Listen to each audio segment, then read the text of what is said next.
প্ৰিয় দৰ্শক যদি আপোনালোকে আমাৰ চেনেল পিকিউ শোলৈ আজি প্ৰথমবাৰ বাবে আহিছে তেতিয়াহলে আমাৰ চেনেলটো লাইক শেয়াৰ আৰু সাবস্ক্ৰাইব কৰিবলৈ নাপাহৰিব লগতে বেল আইকনটো ক্লিক কৰি দিব আমাৰ পৰৱৰ্তী ভিডিঅ'সমূহৰ নটিফিকেশনসমূহ পাই থাকিবৰ বাবে ধন্যবাদ হাই মই সুজাতা আজি উপাসনা নাই সেই কাৰণে মই আপোনালোকৰ ওচৰলৈ আজি এটা সলো ৰিভিউ লৈ আহিছো BBC টেলিভিছনৰ ৰোমান্টিক ড্ৰামা জনৰৰ এখন মিনি সিৰিজ অ সুইটেবল বয়ৰ ওপৰত A Suitable Boy 6টা এপিসোডৰ এখন সিৰিজ যাৰ প্ৰতিটো এপিসোডৰ দৈৰ্ঘ্য 57 পৰা 58 মিনিটৰ এই মিনি সিৰিজখন ডিৰেক্ট কৰিছে মীৰা নায়াৰে দৰাচলতে ইয়াৰ কাহিনী লোৱা হৈছে বিক্ৰম সেথৰ একে নামৰ 1993 চনত প্ৰকাশিত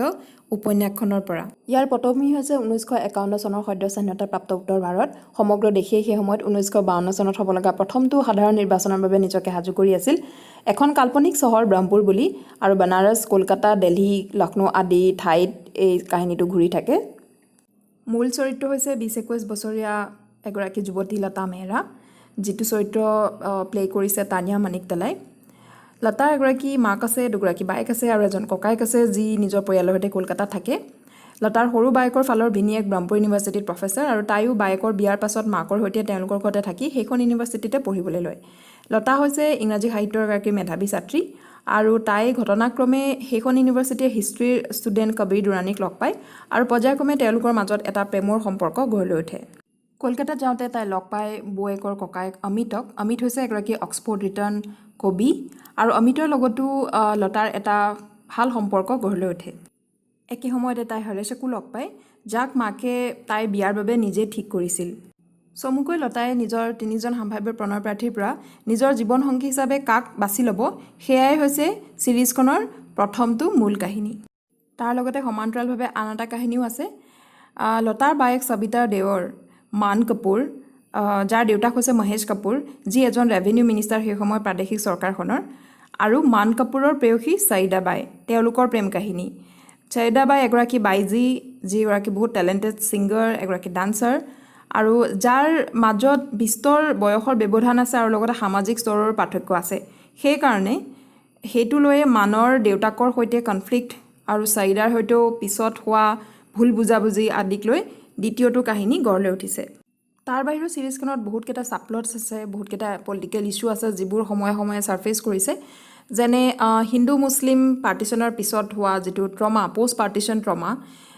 তাৰপিছত সৰু আৰু ডাঙৰ জমিদাৰসকল বা সৰু সুৰা ৰজাসকল যিসকল আগতে ভূস্বামী আছিলে তেওঁলোকৰ লাহে লাহে কমি যোৱা শক্তি সম্পৰ্কে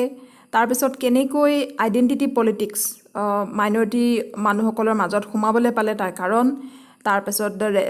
যিটো হিন্দু আৰু মুছলিমৰ মাজত ব্ৰিটিছসকলে যিটো ঘৃণাৰ ধাৰ্মিক বিদ্বেষৰ যিটো বীজ সিঁচি থৈ গৈছিলে সেইটো যে পৰৱৰ্তী সময়তো কিছু ৰাজনীতিবিদে কিছু ৰাজনৈতিক নেতাই ভাৰতীয় ৰাজনীতিত জীয়াই ৰাখিবলৈ চেষ্টা কৰিব তাৰ এটা সম্ভাৱনীয়তা ইয়াত সিৰিজখনত দেখুওৱা হৈছে তাৰোপৰি আমোলা আৰু ভূস্বামীসকলৰ মাজৰ যিটো যোগসূত্ৰ বা যিটো সম্পৰ্ক তাৰ ফলত যে লাগিলে যিমানে জমিদাৰী প্ৰথাৰ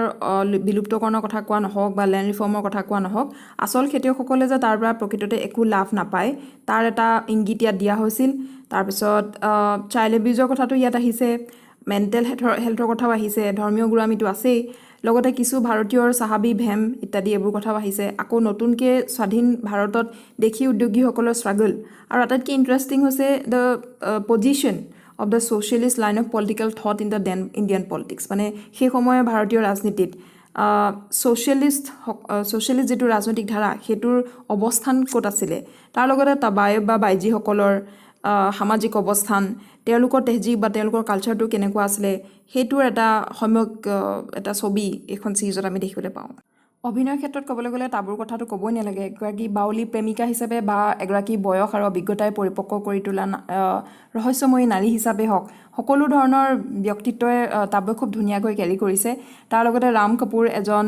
কম্পেশ্যনেট কংগ্ৰেছ লিডাৰ হিচাপে বাট আৰু একেটা সময়তে কিন্তু এজন ষ্ট্ৰিক্ট সেই সময়ৰ ফিউডাল দেউতাক হিচাপে খুব ধুনীয়া অভিনয় কৰিছে লগতে ঈশান খাট্টাৰ ডেকা বয়সৰ এজন উদ্দাম প্ৰেমিক হিচাপে প্ৰেমৰ বাবে কোনো নিয়ম নমনা প্ৰতিশোধ পৰায়ণ দয়ালু দুখী সকলোবোৰ অনুভূতিক ধুনীয়াকৈ ফুটাই তুলিব পাৰিছে তাৰ উপৰি বহুত ভাল ভাল অভিনেতা অভিনেত্ৰী আছে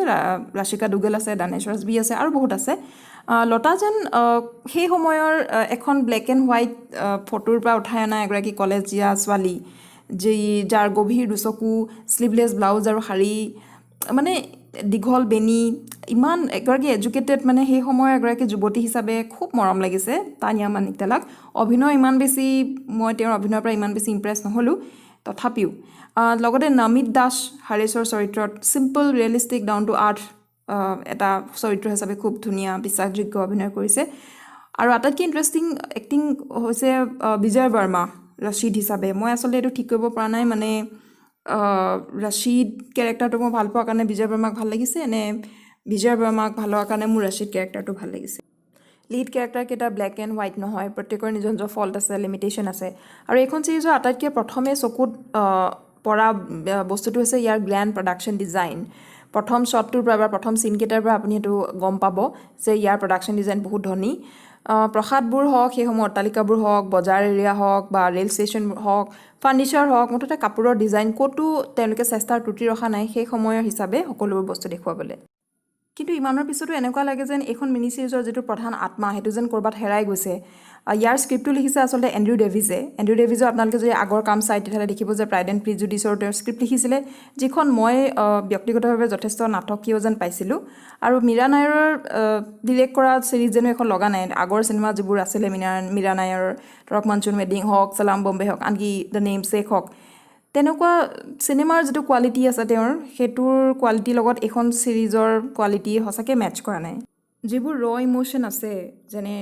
ধৰক কনজাৰভেটিভ এগৰাকী মাক বা এগৰাকী প্ৰগ্ৰেছিভ জীয়েকৰ মাজত বা আন কিছুমান চৰিত্ৰৰ মাজতো সেইবোৰ চৰিত্ৰৰ মাজত ইংৰাজী ভাষাৰ ব্যৱহাৰ কৰাৰ ফলত কি হৈছে গোটেই বস্তুবোৰ ভালদৰে মানে স্বাভাৱিক যেন লগা নাই স্বতঃস্ফূৰ্ত যেন লগা নাই এনেকুৱা লাগিছে যেন ইংৰাজী ভাষাৰ ঠাইত ছাবটাইটেল দিয়া হ'লেহে বেছি ভাল হ'লহেঁতেন তেওঁলোকে যদি নিজৰ স্থানীয় ভাষাত যদি কথা পাতিলেহেঁতেন তেতিয়া হয়তো বেছি স্বাভাৱিক যেন লাগিলেহেঁতেন গোটেই বস্তুবোৰ গোটেই দৃশ্যবোৰ সেইকাৰণে চিৰিজখনে যথেষ্ট ক্ৰিটিচিজমৰ সন্মুখীন হৈছে আমি ইতিমধ্যে বহুত ৰ চিনেমা চালোঁ ন য'ত অঞ্চলভিত্তিক কালচাৰভিত্তিক ভিন্ন বৈচিত্ৰ্য আৰু বিচিত্ৰতাৰে ভৰা চৰিত্ৰ আমি দেখা পালোঁ সেইবোৰ চাই উঠাৰ পিছত আৰু এনেকুৱাবোৰ চিৰিজ চালে বস্তুবোৰ বহুত নিৰ্জীৱ যেন লাগে সন্দেহ নাই ফেমিলিবোৰ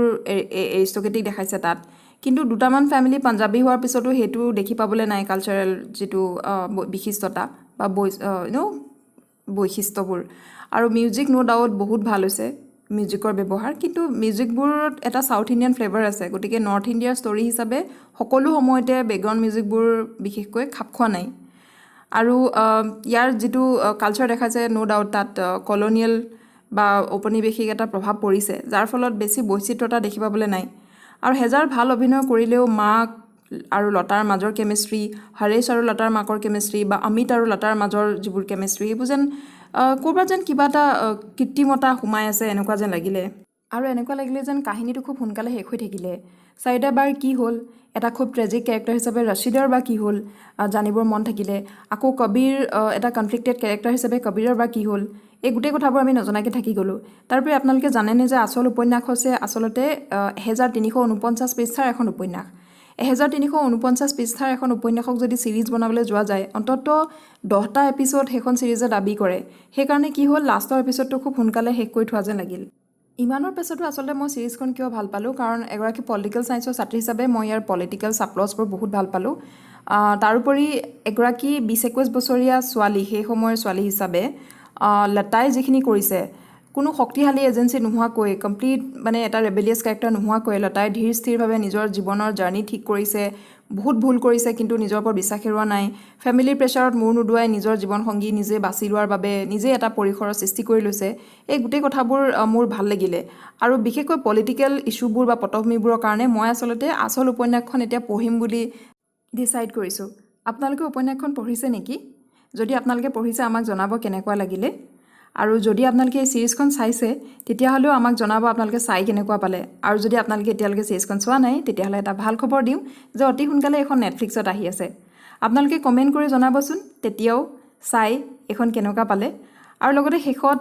আকৌ এবাৰ কওঁ যে আমাৰ চেনেলটোৰ নাম হৈছে পিকিউৰ শ্ব' এইটো চেনেল আপোনালোকে প্লিজ